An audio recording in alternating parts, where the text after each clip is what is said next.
Buenos días, mi nombre es Humberto Batista y venimos siguiendo con el curso Servicio de Redes Informático. Hoy veremos lo que es el modelo OSI.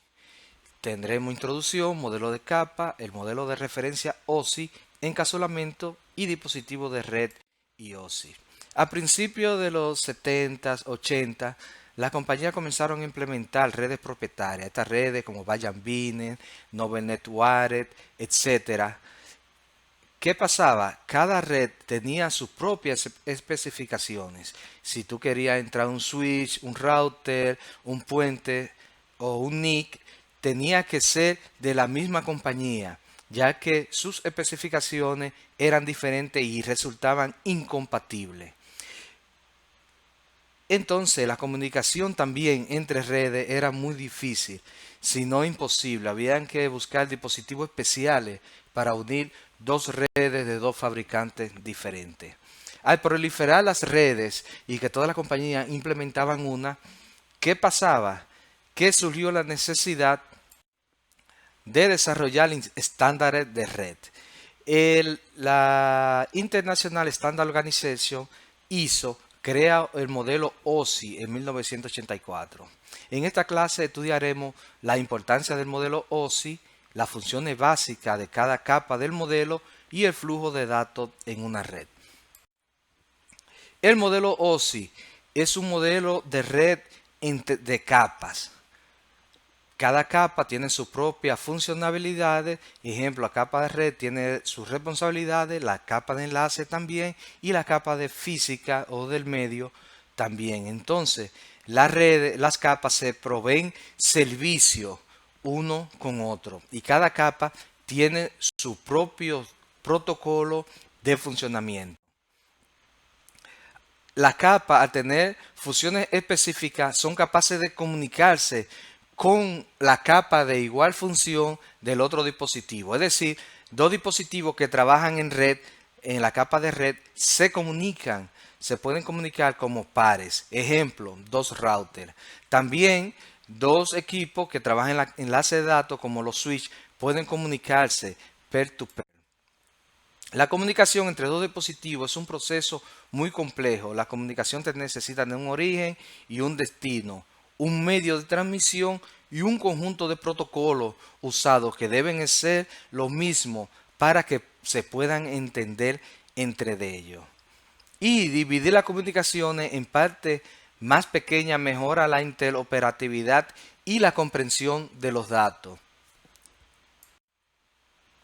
Entonces el modelo dato, el flujo, se divide en 7 capas. La capa de aplicación, que es la capa más alta, la capa de presentación, la de sección, transporte, red, enlace de datos y la capa física. ¿Por qué un modelo de red dividido en capas? La razón de que está dividido en capas es que la división, dicen por ahí, divide y conquista.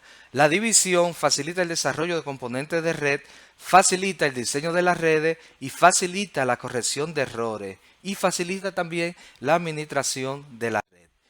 ¿Por qué un modelo? Estandariza el software y los dispositivos de red. Esta estandarización asegura la compatibilidad e interoperatividad entre dispositivos de diferentes fabricantes. Es decir, no estamos atados a un fabricante, podemos elegir diferentes opciones. Y también previene que los cambios de una capa afecten a otra. Entonces, esto acelera la evolución de las redes aceleran el aceleran los desarrollos y simplifican el aprendizaje. Entonces, las capas, tenemos capa de host y capa de medio. La capa de host tiene que ver con el software. La capa de medio tiene que ver con la entrega física de los mensajes de la red, tiene que ver ya con la red en sí. Entonces el modelo OSI, la capa más externa es la de aplicación. Esto provee servicios de comunicación a las aplicaciones. Muchas aplicaciones usan network, redirector, socket, etc. Entre Los servicios que tenemos Telnet, HTTP, FTP, los navegadores y el correo electrónico. En la capa de presentación, su principal función es definir el formato de datos. También provee la encriptación y la compresión y garantiza que los datos llegan desde una red, pueden ser utilizados por la aplicación y la información enviada. Incluye JPG, ASCII, GIF, TIFF, MPG, video, etc. También aquí tenemos la capa de sección que define cómo comenzar, controlar y terminar las conversaciones, es decir, las secciones de comunicación entre dos nodos. Define los mecanismos para control de diálogo y separación de los diálogos. Aquí tenemos SQL, NFS, NetBIOS, Names, SPC, etc. En la capa de transporte, eso provee la confiabilidad y control de flujo y corrección de errores. Aquí tenemos TCP y UDP. Esto también incluye la multiplexación de los flujos de datos de diferentes flujos al mismo host y se reordenan los paquetes cuando llegan desordenados. TCP es un protocolo orientado a conexión, mientras UDP no es orientado a la conexión y no confirma los paquetes. UDP es más dirigido a la transmisión de streaming, como un video, audio, etc. El modelo de red define la entrega de paquetes de extremo a extremo. Sin el modelo de red no existiera el Internet. Ahí trabaja la IP, IPX, AppleTag, ICMP. Es responsable del direccionamiento lógico del paquete y la determinación de la ruta y la mejor ruta. Aquí define las identificaciones de los hosts, cómo determinar la ruta y cómo aprender la ruta. La red, esa capa OSI es la que permite la transmisión de que un host ubicado en Puerto Plata se pueda comunicar con un host ubicado en España. También tenemos el enlace de lazo de datos. Eso es lo que provee el acceso al medio. Esto maneja las notificaciones de errores, la topología de red, el control de flujo y direccionamiento físico de la trama.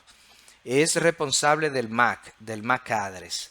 Incluye FFID, el IEEE 802, IEEE 802.2, el Frame Relay, etc. Y también, por último, tenemos la capa física.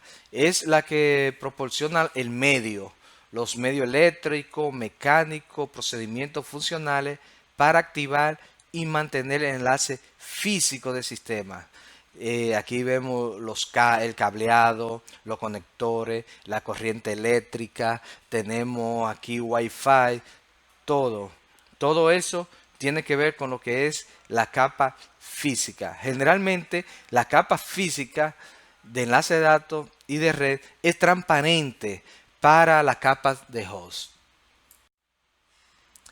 Entonces los procesos de los modelos OSI tenemos en cada aplicación, tiene los procesos de red aplicaciones, presentación representa los datos, la sección permite la comunicación entre dos hosts o establecer la comunicación entre hosts, transporte, las conexiones de extremo a extremo, la red, direccionamiento y mejor ruta. En el enlace de red tenemos el acceso al medio y la física, transmisión binaria. El encapsulamiento. Los datos tienen su origen en aplicación, presentación, sección y transporte.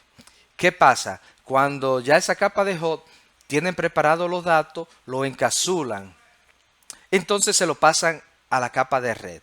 La capa de red le añade un encabezado a ese paquete y ya se convierte en un paquete de datos. Generalmente tiene el encabezado de red, la IP a la que va dirigido, etc. Después lo pasa al enlace de datos. El enlace de datos toma ese paquete que le pasó a la capa de red, le pone una MAC, a qué MAC address va dirigido una trama y el fin de trama. Entonces eso lo pasa al enlace físico. La capa física lo que hace es que divide ese paquete en pequeñas tramas y lo envía en forma de puntos y comas o electromecánico. Entonces, aquí vemos más fácil el encapsulamiento. Tenemos los datos, después de los datos pasa a segmento, ese segmento lo convertimos en un paquete y después lo convertimos en una trama. Entonces, ya en el medio lo que vemos es que el formato de transmisión es binario y puede ser por señales eléctricas, si es por cableado, puede ser señales luminosas si utilizamos fibra óptica o señales electromagnéticas si usamos Wi-Fi. Entonces los dispositivos de red. Cada dispositivo de red trabaja con una capa. Es decir, los datos que maneja están en cierta capa. Ejemplo, la tarjeta de red trabaja generalmente en el enlace de datos y es identificada por el MAC address. Tenemos el medio, que es el medio por el cual enviamos nuestra señal, que puede ser cobre, puede ser par trenzado, puede ser fibra óptica, puede ser Wi-Fi, etc. Entonces, en esa capa física tenemos dispositivos como el repetidor. También tenemos el hub, que trabaja también en esa capa física. El puente trabaja con enlace de datos. Tenemos el switch, que también trabaja a nivel de enlace de datos, es decir, la transmisión se hace a través de la MAC address. Y tenemos router, que trabaja con el direccionamiento IP. Tenemos el transceptor